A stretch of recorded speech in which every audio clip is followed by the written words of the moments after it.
We were bound to have some audio issues. I'm so sorry, man. We figured it out yesterday with some issues. I have fixed it. I'm so sorry. My audio was all the way down. Hello, friends. Hopefully, hopefully you can hear me now. We're gonna start completely over. Hi. My name is Andrew Hockrattle. It's nice to meet you. Hopefully, you've been tuning in and hanging out these last few days. We have been working in Adobe Illustrator, and hopefully, if you're new to Illustrator, this isn't scary. It's nothing fun. There are no bad grades here, nothing wrong, only different, and we're here to explore Adobe Illustrator together. Now, Adobe Illustrator is a vector-based program, which means that you can scale things infinitely, which means that there are no pixels, small little things. You can kind of work at whatever size you want, and it's very powerful creating things like logos or branding, and especially stuff in print. Hello, friends in chat. Bajana. Hello, Michelle. Hello, Paco. You guys can hear me. Yay. We had some issues last stream and they are rolling over, but that was the only thing. That was the only issue we're having this stream. I'm going to go ahead and knock on the desk because we were having no other technical issues this stream. All right, so there are some great ways for you to get involved in our community. And the first is to hop onto our Behance.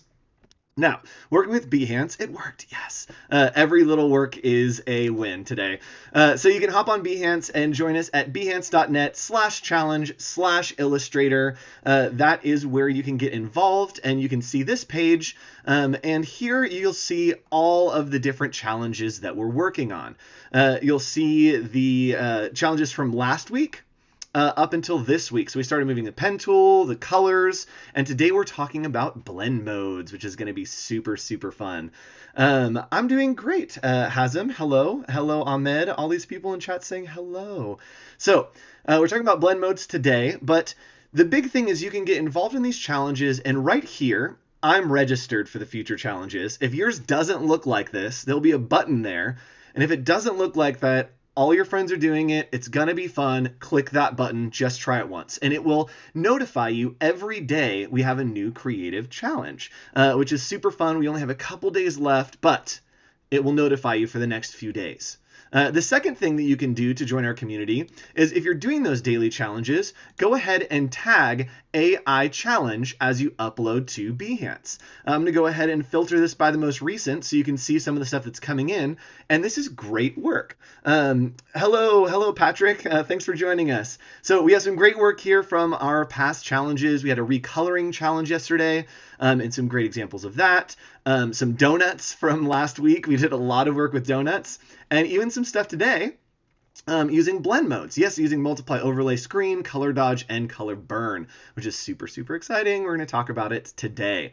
Now, if you are not a part of our Behance or a part of what we're doing here, you can also jump into our Discord.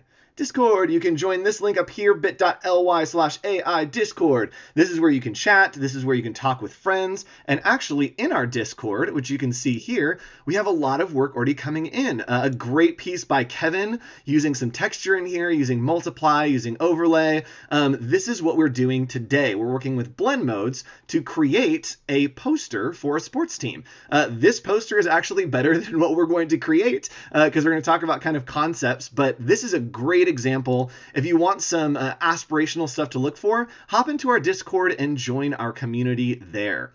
All right, so after all that, we've got it all covered. Let's talk a little bit about blend modes. Now, you know that I love to take things out of the computer and onto a real world setting. So I'm going to go ahead and put my keyboard away for a hot second, and we're going to switch to camera 2. All right, so this is our camera to do, and today we are talking about blend modes.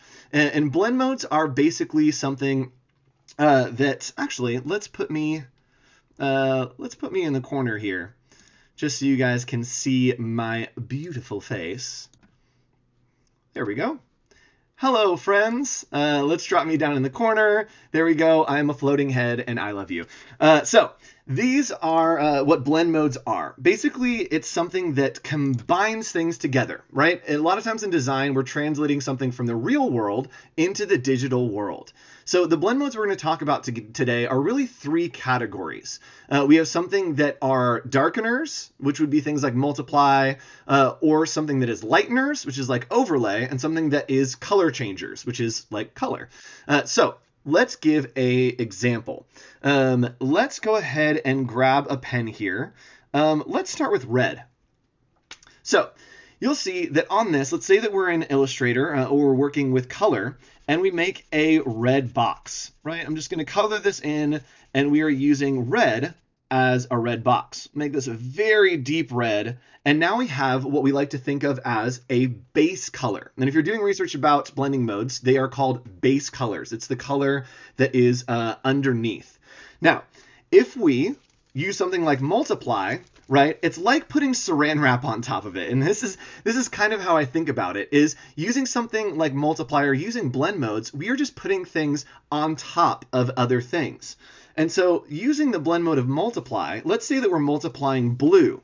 You can see as we start to multiply this blue on top of the red, see how that color changes? See how we're getting interaction there between the blue and the red?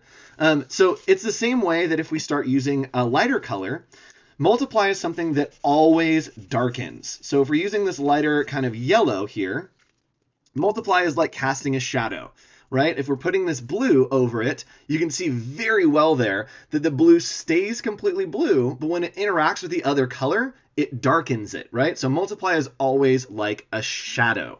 Now, using something like overlay is basically, again, like using saran wrap, but it's using saran wrap to color, to capture the color and lighten. So if you see, we'll actually get some of these, there we go, some lightning kind of curves over here. Let's see if we can get a good bubble. So you can see those areas where it's starting to interact with that color. You can see that it's not going fully white, but it's making the red a little bit of a pinkish color in some of those areas. So overlay is like putting light on top of it or capturing more light to lighten the colors. Overlay is a lightener, and there's a category kind of lighteners, right? So my favorite one are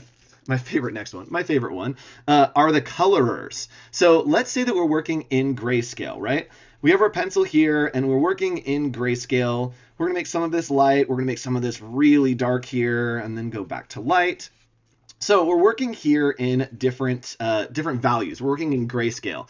And colorers are really great because they change something that is a value. Here we're using a black and white value, and we're going to paint over this with some yellow.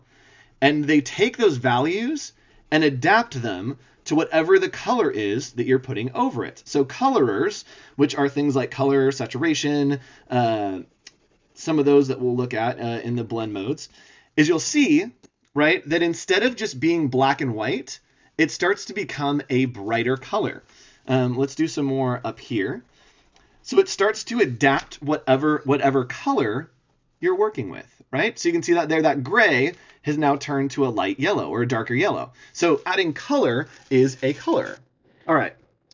We're going out. We are cutting from camera 2 into camera 1. This is going to be a jump. Let's see how it goes, and boom. All right, we are here. We are in Illustrator. Hopefully you all are seeing all of my panels, all of the swatches. So let's hop into Illustrator. Let me grab my keyboard back up here and talk about blending modes. All right, so looking at Illustrator, this is our challenge for the day. Let's go ahead and read our brief here. Using blend modes to create interaction. That's what we want. We want to see colors and shapes coming together. So stack some colors and change blend modes. Create a sports team poster using blend modes. Try combining different colors and blend modes to make it look like the colors have printed over each other. So blend modes are a great way to make it look authentic and give you that printed look. So today we'll be using blend modes and we'll be using swatches. I'm also going to show you how to make stars and triangles just because I think that would be fun as little accents. So our affirmation for the day, or your question, is this: Will it blend? Well, let's find out. All right, so let's hop in. Each day we have one of those. Again, you can follow me if you want on Behance or Instagram at hawk.co. So follow along. I'll put some behind the scenes and be talking a little bit about our challenges each day. So let's hop into creating with blend modes. The first thing we're going to do is drop in some big type. So we're going to be the runners. It's going to be the name of our team. So I'm just doing the type tool by hitting T or grabbing the type tool over here, and we're going to hit S to scale it. So here I'm using, I believe, titling. That's what we've been using on a lot of these challenges. And this is going to be our team. We're going to center this up using a line. And let's start playing with color and see what happens when we start overlapping. So I've already put some colors up here for you. You can use those if you like, or use your own colors. But let's come in here and change this. Let's do this nice little periwinkle. This is a chartreuse. What's this color called? It's like a lime, like a yellow lime. So let's go ahead. We have one color. Now let's see what happens when we put another color on top of it. Again, we're thinking of it as a piece of saran wrap that we've drawn on. So something clear, or maybe an overhead. So we're going to grab M and just grab our rectangle tool. And I want to use blue. So if you think about it, what will these colors make, right? Let's imagine we're doing food coloring and you're doing blue and green.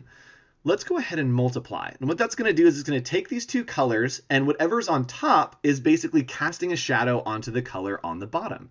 So let's drag this slowly. I'll just actually move it so you can see. See how it's starting to interact? It looks like it's opaque. It looks like you can kind of see through as if it's plexiglass. There's another way to work with blend modes, that if this was set at normal, you could change the opacity, which is right next to it, to a lower opacity, right? So let's go ahead and change this to 50%. Now you'll see that it is affecting what's underneath, and you can see what's underneath, but it's not the desired effect, right? It's just making it a little more see-through, and we want to keep that hard blue on one edge, but then affect what's underneath. So we'll keep this at 100. And change this again to multiply. Yes, Valentine, working with these blend modes is so much fun, and it's going to be great. So we talked about multiply. So this section up here of darken, multiply, and color burn, I like to refer to these as darkeners. These are all things that will darken and kind of change the design for a darker kind of hue. So let's make a copy of this. We're going to move it over here and kind of play with some more values. So this next section right here is lighten, and these are what I like to call lighteners. And really these two I like to refer to as lighteners, these two little sections. So let's go ahead and make this background color a little bit of a darker color because we're going to be lightening it. So let's change it to this purple. And then let's use this bright kind of glow on top. We're going to come over here into our transparency palette and change this to one of our lighteners. Let's go ahead and go with overlay first. So what overlay does is I like to think it's like shining a flashlight on it. It's going to ramp up that saturation, make it super bright and super vivid. And so a lot of these lighteners will do that. Overlay hits it very, very bright. Color dodge is going to go absolutely insane. If you want to go to a rave, make something that is insane that will only look good in RGB and won't print, use color dodge. It will give you those bright, insane, vibrant tutorials. Vibrant colors. I'm reading the chat as well, and it's hard to talk and read at the same time. So if we keep in these lighteners, screen is actually an interesting one. Screen is something that will take out all the dark values, right? So let's imagine that this is black, and what it's doing is it's taking away all of the dark values. And everything that would be 100% black goes to white. So if we go here and go to a gray, you'll see that it will start adding in more of that color. So again, there we go. So using screen, we'll take everything away, kind of pull it out. Screen's actually really great to use if you have an image that has black and you want the other pieces in. Using screen will help take away all that black for you. So let's keep going here. Hard light won't interact very well unless you find the right colors. And hard light kind of hits it again like a flashlight, not as opaque, but will help lift that just a little bit. Now the next one, we're going to change this back to purple. The next blend mode is, or the next blend section, are what I like to refer to as color changers. So color changers are hue, saturation, color, luminosity. You can use these to change the color. And something that I'll do a lot, we're going to go ahead and outline this, is I will work only in grayscale. So if I'm making a complex design that maybe has a bunch of blobs or has a lot of ornate pieces, I'll work in grayscale. So let's go ahead and show you what that looks like. If I'm changing each of these, boop, boop, boop, boop. These are my sound effects. Oh, missed a color there. There we go. And we'll make this one that color.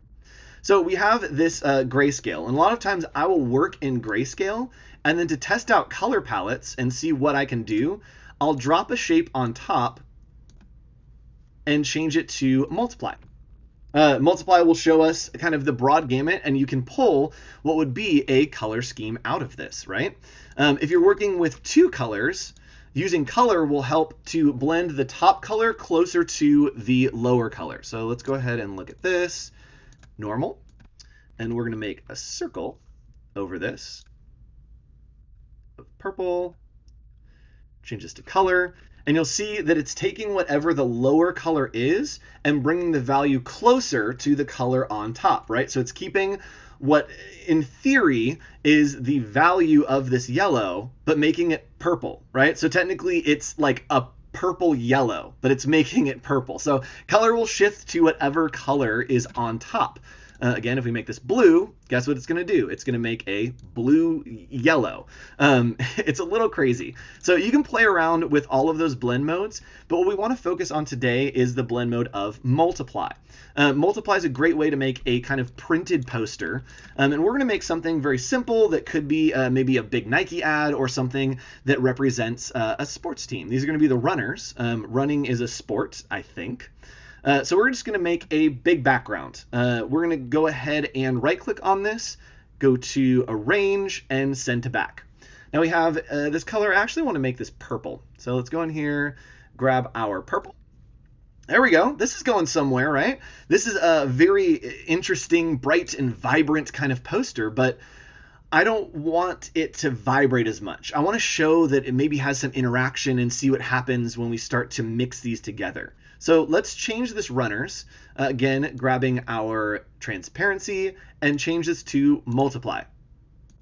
See, what happened here is if you think about it, we have a purple piece of paper, and we're casting a shadow on it. And that shadow isn't a dark shadow. That shadow is like this light yellow that we've been using. So it's not really going to show up much.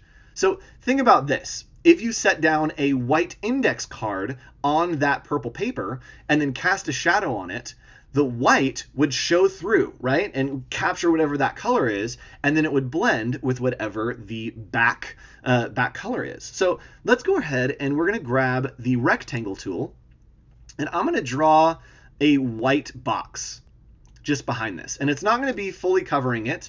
We're going to change this to white. We're going to leave some of the edges overlapping. This is actually a little bit too big for me. There we go.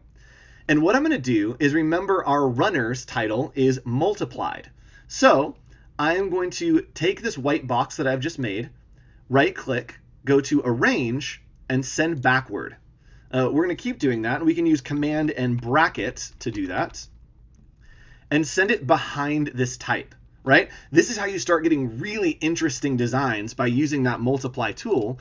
And it creates the pure color here because it's blending into white, which doesn't change it or affect it at all, and into the purple, which creates this kind of multiplied shadow effect, which is really fun. So you can create some really cool posters like this.